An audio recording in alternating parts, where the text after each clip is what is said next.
Do not buy a Range Rover. The worst car to buy in 2025 is a Range Rover. Number one, repairs cost the price of a used Honda. A replacement for an air suspension can cost you anywhere from $2,000 to $7,000. Number two, depreciation hits like a car crash. Range Rovers depreciate 40 to 50% in their value within the first year. Lastly, unreliable is an understatement. You're basically buying a car that's going to spend more time in the mechanic shop than in your actual garage. The best thing when it comes to a Range Rover is lease it. This way, if you have any issues, you could always bring it back to the dealership. After 2 years, you can switch it or get something else. Do not buy a Range Rover. Don't f***ing buy a Range Rover. In each tire, there's a hydraulic pump that lifts the car up and down. So when you get in a Range Rover, they like literally raise and you be like, oh, that's some slick stuff. Well, when one pump goes out, they all go out. So I'll never forget, it went out and I was on my way, my first vacation out of the country, and I'm just, and the car jumping up and down, and it looks like one of them low riders. You ever seen Cheech and Chong? When they like riding, all I needed was the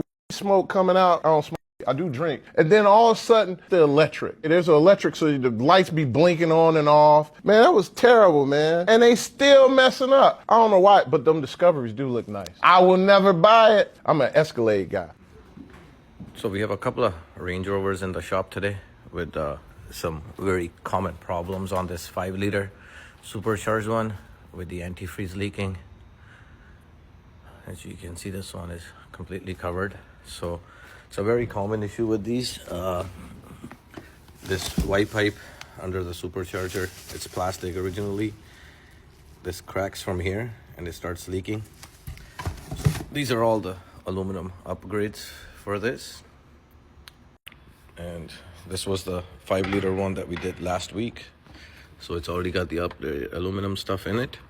And this one also has a supercharger issue where if you hear noise in your engine, like a loud gurgr noise, this is the spring on the supercharger that breaks, that causes the issue, and it damages the arm.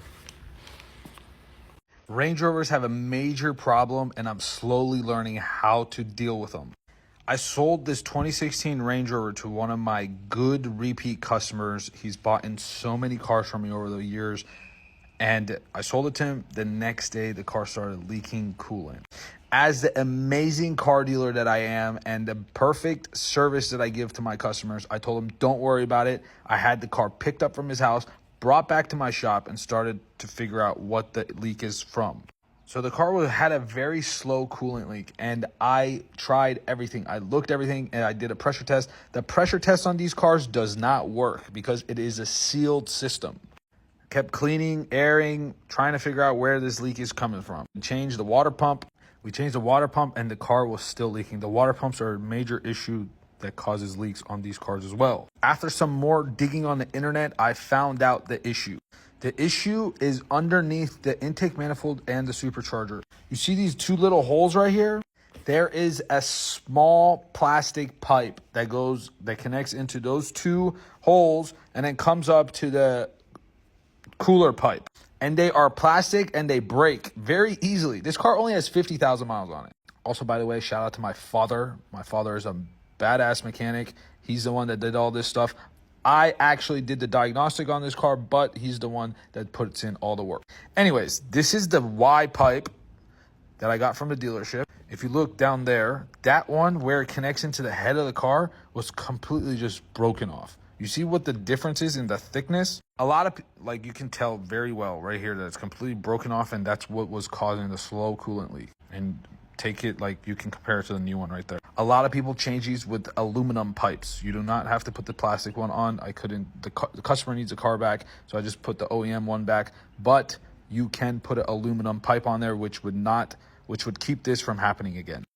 Clean the whole valley up. No more coolant sitting there, and put the pipe back right there.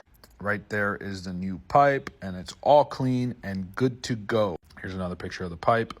And then you have to put the supercharger back on, seal it up, and get back to business. If you want to be successful in the car business, you've got to take care of your customers. This is why this customer always comes back to me whenever he needs a car. I'm his first stop. He doesn't go anywhere else. Take care of your people. And also, you learn a couple things. This way now, if I buy a Range Rover that's leaking coolant, I will always know how to fix it quickly. Also, all the parts you need to fix this car only cost $200.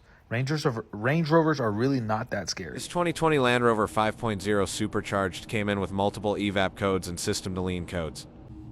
Customer states the car sometimes starts right away, but other times it just cranks and won't start for a long time, but finally fires up. As you can see, very long crank, and if I press the gas pedal a couple of times, it starts. This sounded like a fuel issue, possibly a weak fuel pump. So I hooked up a fuel pressure gauge. Low pressure fuel pump was good. Scan tool fuel pressure tests passed for both low and high pressure fuel pumps. Fuel pressure checked out, but fuel trims were still lean. So I started looking into the evap codes. Maybe it could lead me into the right direction. Fuel trims at 17%, and there was no live data available to check fuel tank pressure. So I started thinking, what if the purge valve is stuck open and creating excessive vacuum in the tank? So I disconnected the purge valve electrical connector to see if fuel trims would change, but nothing changed. Then I disconnected the purge valve hose going back to the fuel tank, and it was completely open. You can see how it's pulling vacuum on my finger, and when I block it, the fuel trims get corrected and goes into the positive. The purge valve was stuck open. When a purge valve is stuck open, it creates constant vacuum on the fuel tank. That excessive vacuum can restrict fuel flow, mess with tank pressure, and pull unmetered air into the engine. That's what caused the lean fuel trims on to why the car would crank forever but not start, especially when hot. Here I'm going to show you the difference between the old one and the new one using a vacuum pump.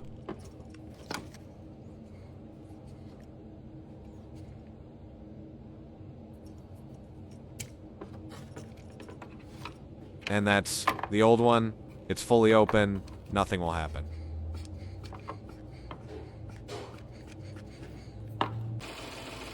I replaced the purge valve, cleared the codes. Fuel trims are returning to normal. As you can see, the short trims are going rich, trying to correct the long trims. And here's after a little bit, everything is back to normal, and the car starts perfectly every time now. You have the same problem? Check your purge valve, and sometimes it's the PCV valve. Thanks for watching.